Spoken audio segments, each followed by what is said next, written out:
Yo, welcome to Beers and Bars. Your place for rapid fire hip hop discussion and of course great beer. Come on, kiddo. OT the Golden Child. Thank y'all for checking out our last episode. You know what I'm saying? Appreciate everybody who is following us. Make sure you stay in tune to what we're doing. If this is your first time. Where was our last episode? Our last episode was at Eddie P Crib with the DJ joint. Yeah, make sure you stay in tune with what we're doing right now. If this is your first time watching us, make sure you go ahead and subscribe to the YouTube channel and follow us everywhere. Instagram, Facebook, Twitter. All that kind of stuff, Beers and Bars, all right? What are we going to do today first? What do we want to do? Where are we? Today, we are at Old Irving Brewing. This joint is located 4419 West Montrose Avenue. I got a buddy who put me on to them about a year ago. I saw them at the Hyde Park Brew Fest. Oh yeah. Reached out to them and got in contact with the head brewer, who will be on the show later on, talking about the brewery and all that kind of stuff. They do their thing. I follow them on Facebook. Their food creations look awesome. We are happy to be here. Make sure you come and check them out, man. I agree with everything you just. What are our topics for today first? What are we doing? Our topics are Lil Baby just dropped a new album. Yes, My Turn. My Turn. Chicago's own Herbo.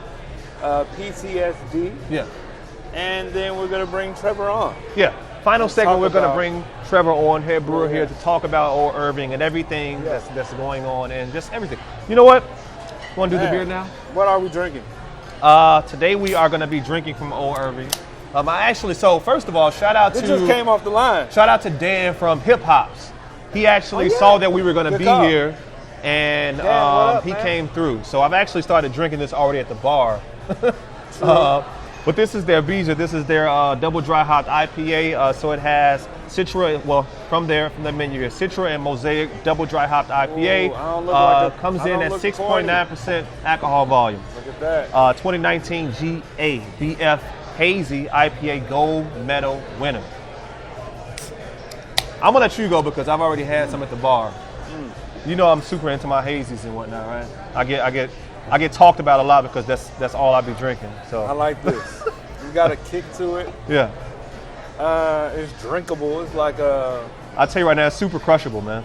Yeah. Super flavorful. You know what I'm saying? Yeah. It's not Oh, let me get mine. It's lighter than a. What is it? Is it an IPA? Yeah, it is. Yeah, it's a hazy. So look. It's lighter than a regular IPA though. It's not as hoppy. It's super flavorful, man. Yeah. It's a lot of flavor within it. It's robust in flavors. Very good though. I had it at the bar with Dan. It's got a I think we threw back too, it's man. It's a kick to it. Yeah. It's different than and we'll have Trevor IPA. come on later on and talk about the creation of it, and you know what I'm saying? He can give you some inside details. So, but first let's get into our first topic. Lil Baby, My Turn. How do you feel about the album?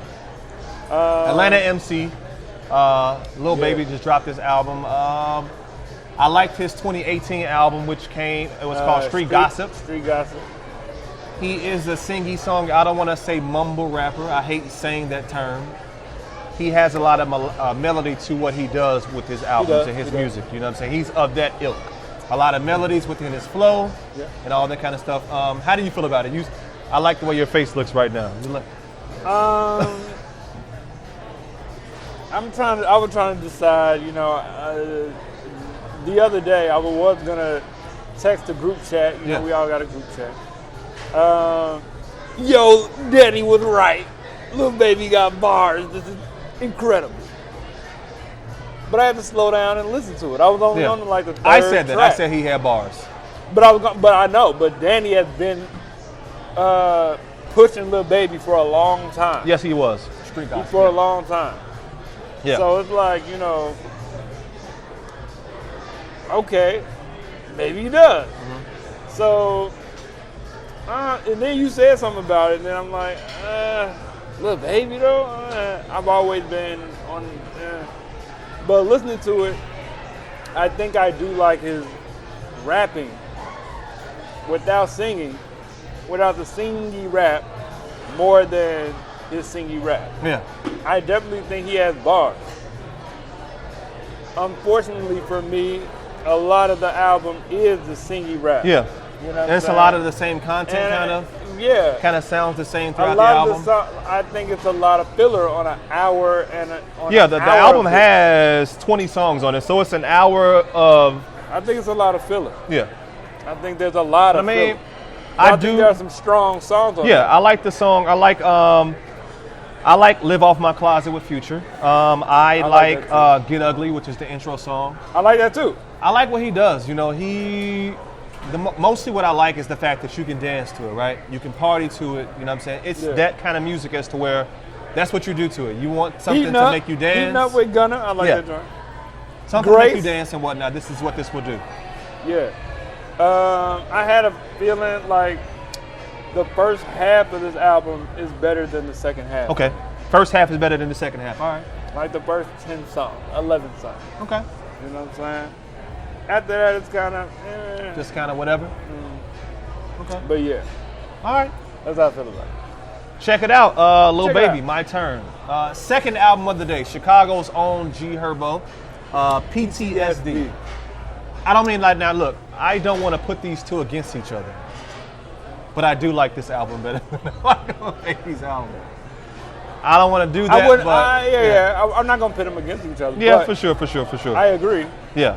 I agree. This is this his second official album? I don't know. That's a good question. His first album came out in I think 2018. No. So yeah, Sessions. He had a lot of projects. You know, I'm tripping. Humble Beast 2017 was when I really caught wind of him. He's got a lot of projects. That might be when I first caught. That might be my first album I listened to of him, right? Yeah. But I do like this joint, PTSD. He's talking. It's the tales of a young man that grew up in Chicago that you can say has post-traumatic stress disorder from what he's seeing every day, right? You know, murders in Chicago, homies dying, all that kind of stuff. These are the tales of a young Chicago kid who I feel has grown more, though, right? Now he's recognizing that this is my past, and this is what a lot of people are still going through. I like a lot of the joints on here. My favorite joint is the one with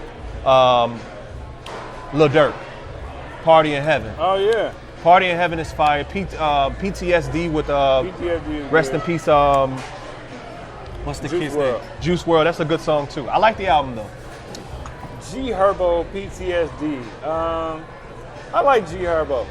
I like Lil Herb. You know what I'm saying? I like Herb. Yeah.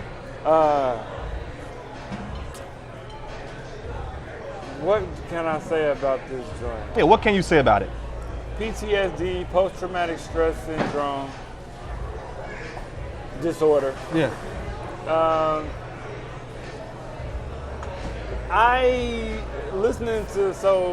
Last year I heard Saba. I brought up, somebody said something about Saba, and I listened to Saba again.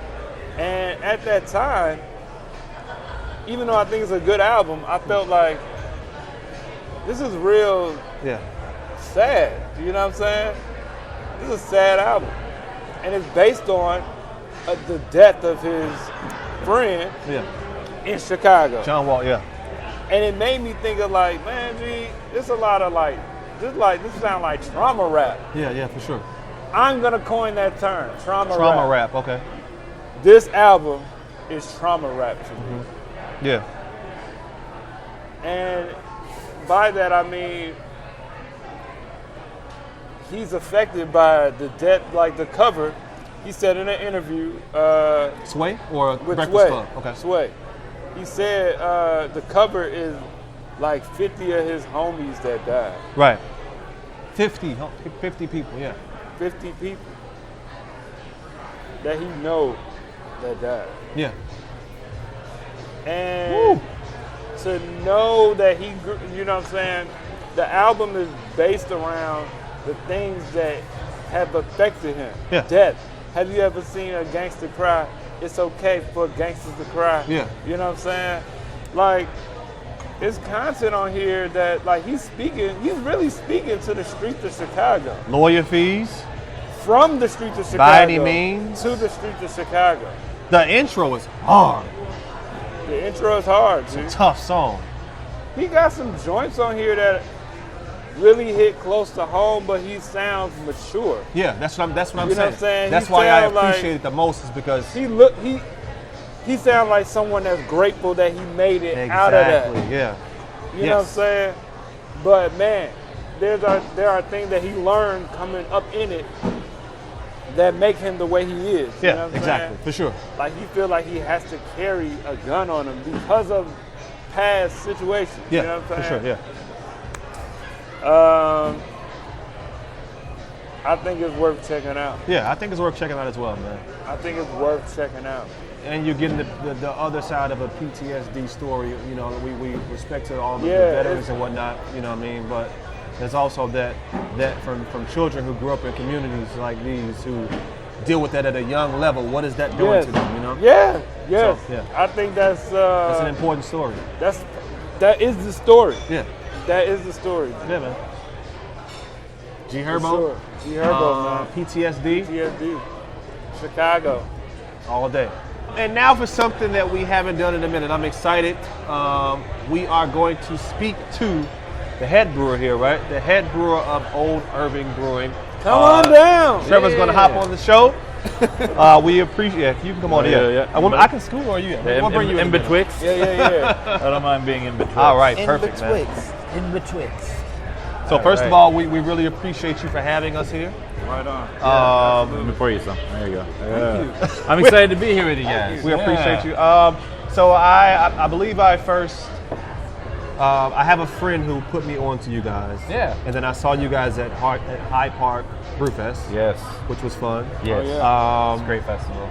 So I guess we can start out. So Old Irving. Yeah. When was this started? When did this come about? Well, the like kind of original concept of OIB was something completely different years ago. Okay.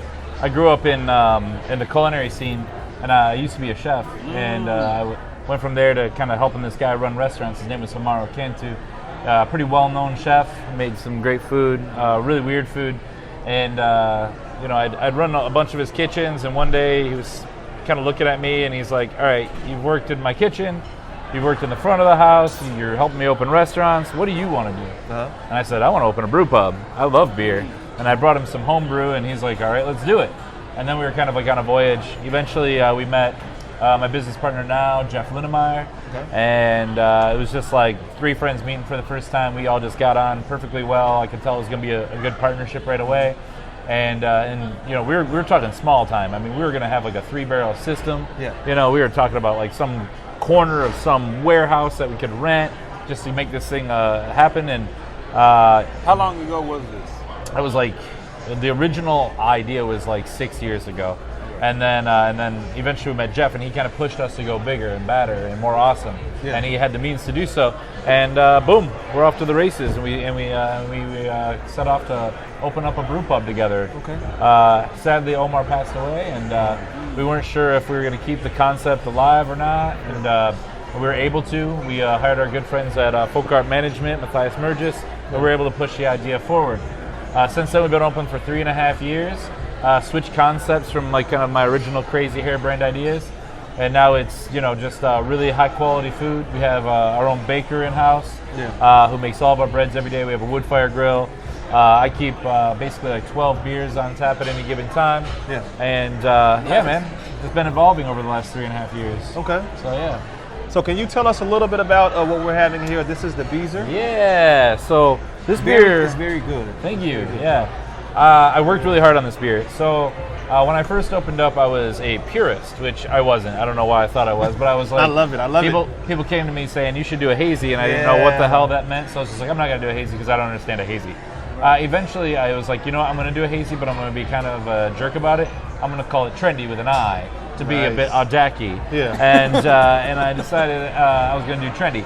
Well, there's a wine company called Vin Trendy, and we couldn't get the naming rights for it.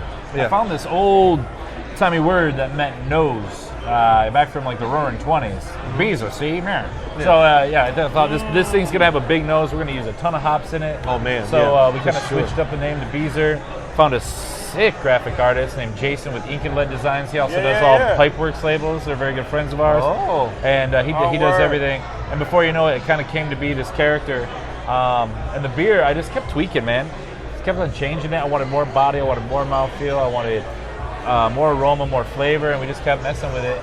And then I entered it last year, and holy crap, it won gold at the Great American Beer Festival. Wow. I lost my damn mind. Yeah? I lost my mind. I brought my guys there because I wanted to show them Colorado. And yeah, I sat right in the back.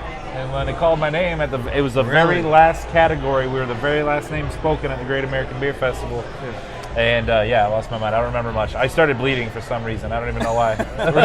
Blood. It's very good, man. It's a good hazy. Because, I mean, right now, like you're saying, trendy, right? Everybody right now is trying to get into that hazy lane and whatnot. But this is like, when I think of hazies, because this is I know it's trendy to say it's your favorite, but it is. I really like big, bold flavors, as far as us too. It was a style that I wasn't like too keen on at first. I didn't know how to make it. That's why I think I was scared. And then once I got into it, man, it was awesome. But you had to unlearn a lot of stuff because it's the style itself is going to be sweet. You're less making beer and trying to replicate juice because you want to make it taste very juicy. But I want to have like a little hint of something to remind you of beer, so there's going to be a little bit of bitterness, just kind of like grapefruity bitterness on the back end that kind of dances around, and that's what it is. I mean, you're not going to get a big juice bomb when you drink it, but you're going to sit down, you're going to drink it, and you're going to want another one.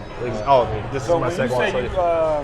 So when you say you tweak and you experiment, how do you start the process? Man, that's a good question. If you asked me that like a year and a half ago, I would have been like, I don't know.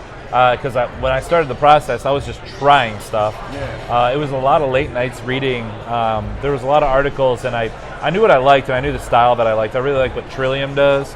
Obviously, you kind of follow the guys who have lines out the doors, and I have one of our investors, this guy Rod Zek, awesome dude, crazy beer collector. He kept giving me hazies, and I was just like, man, I want to make hazies like this level hazy. And there was a lot of articles that had people from Trillium and Weldworks kind of sharing little bits of secret. So I kind of had to connect the dots and start figuring out exactly between water treatment, hops, hop additions, when you're doing them, how much to do. And, some stuff worked, some stuff didn't. Sometimes the beer got worse, sometimes it got better. And you just kind of had to take really good notes until you keep climbing to where I thought it was good. And just because I think it's good doesn't mean everyone else is going to think it's good. But luckily, people agree that it's good. So it's not an exact science, but it's most of a trial and error, like until you kind of get it. Which is kind of science. Exactly. You're right. It's really what it is, That's how most scientists do their thing. So, man. And so you guys are also known for the food, man. Like, I'm happy to be here a lot because of that. Like, I see your Facebook page, the wings and the burger creations. Like, what's people's favorite right now? What do people really come here for as far as the food is concerned? Well, we do the burger of the week. Every Monday we do the beer, burger, bourbon special for $16, and we change the burger every week. The thing about this place, and something I wanted to honor my old friend Omar with, and I think we kind of all agree on this, I don't think it's something that happens like we talked about, like, hey, let's keep things creative and fun because of Omar. I think that kind of the spirit kind of lives on in the place naturally and organically. They do a new burger every single week. And I have not seen yet any repeats in 3.5 years of a burger. We've seen stuff that's gotten close, but we've never. I think one time we ran another one, like another 2 weeks that was really popular. It was a French onion burger. It went crazy. We kept it for like an additional couple weeks. But for the most part, we're always recreating. And we also have a bar program here too that is always evolving. And we kind of hired some of my favorite bartenders in the city. My friend Matt Green heads it up, and man, they're doing all kinds of crazy stuff. So that's kind of the idea behind the whole thing. And the food, everything has to be quality. If you're gonna we want to cast a wide net. You got to have great food. You got to have great service. You got to have great drinks other than beer for people who don't drink beer. And then you got to have great beer. So we're kind of always trying to push to be as good as we can, realizing that perfection is something to be chased but never achieved. So nice. Now, how long have you been in this space? So this space we've been in for over 4 years. We broke ground back in 2015. And then the wheels really started getting moving in 2016. So, now, was it always called Old Irving, or was it no, it wasn't. Because of this area? Yeah. So at first, when we first concepted it was called Crooked Fork. Crooked Fork. Yeah, and there was Omar had this cool utensil that kind of spun around like this. You could put aromatics in it, and so while you're eating food, you'd smell it. And it was the whole idea behind the Crooked Fork was kind of innovation, and it was about thinking about food and thinking about aroma and thinking about flavors differently. And then we kind of, after he passed, we kind of felt like, you know what, like maybe it's time to move on from that concept. Let's try something that, we think will work in this neighborhood. We're all from this neighborhood. Omar was from this neighborhood. It just made so much sense to be called Old Irving Brewing.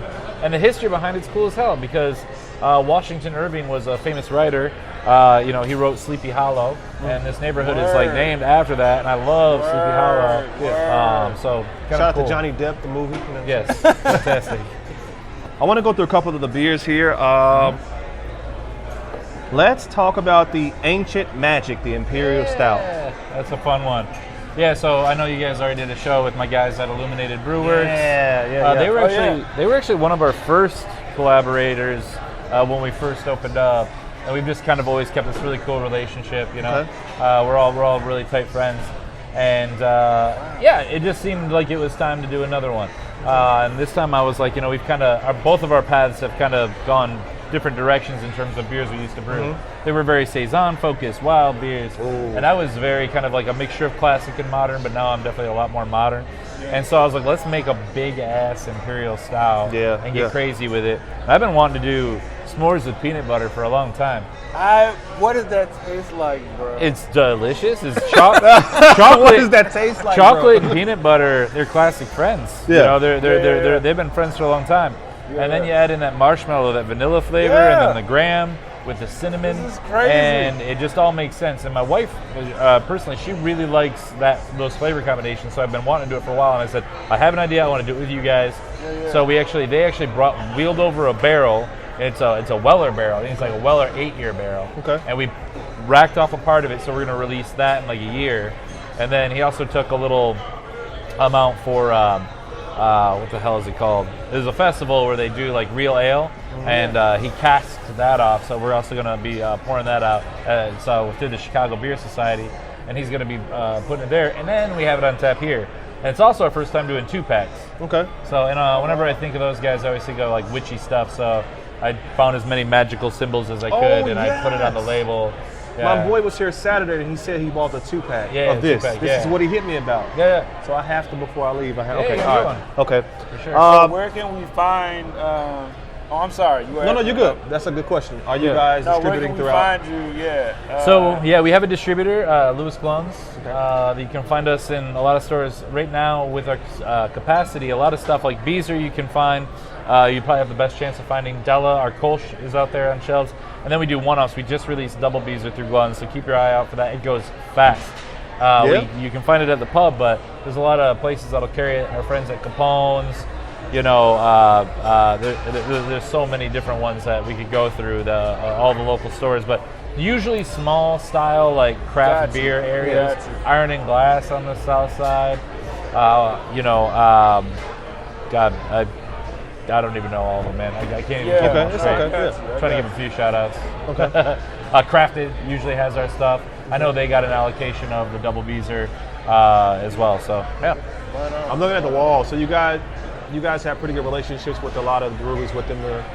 I saw Alarmist somewhere. We did Alarmist like a couple weeks ago. They're very, very good friends of ours. Okay. Yeah, so they're right down the street. We borrow shit from each other all the time. Nice, man. And then we also, once in a while, make it over there for Shotgun Friday so they can see how bad I am at shotgunning beers. So lastly, I would just say, let me see. If it was your pitch to anybody about Old Irving, I mean, I know you've said a lot. Why should people come here? Well,